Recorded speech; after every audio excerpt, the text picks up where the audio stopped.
Salty Water, Lifestyl with no heat, baby. I told him.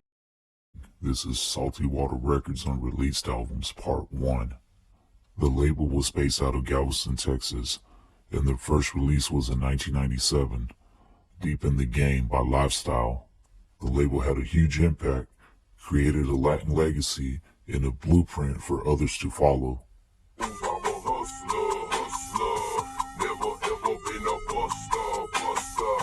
The first album is If I Knew Then What I Know Now by T.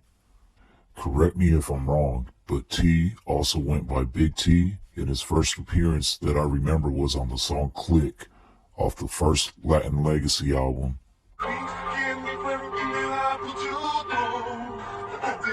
The second album is True Enough, and it appears that it was going to be a self-titled album. The first time I heard of him was on the song On a Mission from Lifestyl's Mostar Figures album. If you do a search on YouTube, you can find other True Enough songs. The third album is Young Thugin by Lil Bustie.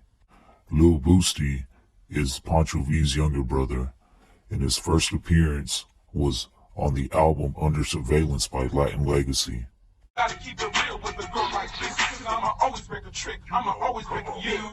The fourth album is Hottie by Lil Hottie. For many years, Powder was signed to Salty Water Records.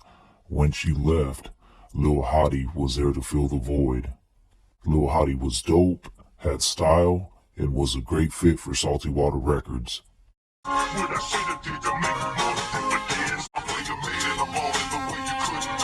The fifth album is Playa Overload by Lifestyl, and this was supposed to be a double CD.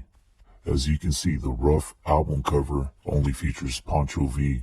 At this time, Tommy G was dealing with his situation. The album Under Surveillance was dedicated to Tommy G. This highly anticipated album was never released, and I still wonder to this day, were there any songs recorded for this album? If anyone has any information on T, True Enough, Lil Bustie, or Lil Hottie, type it in the comments.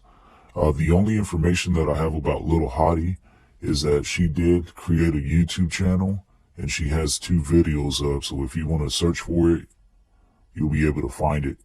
As far as Lifestyl, Pancho V is mostly focused on real estate and Tommy G is still putting out music. It was very unfortunate that Pancho V and Tommy G were sent to prison because Salty Water Records would have been a big label, just like Dope House. They had the talent, they had a dope style, and the hustle. Shout out to Salty Water Records. I love the music. This concludes Salty Water Records Unreleased Albums, Part 1. One last thing. Keep it Playa. Don't be a hater.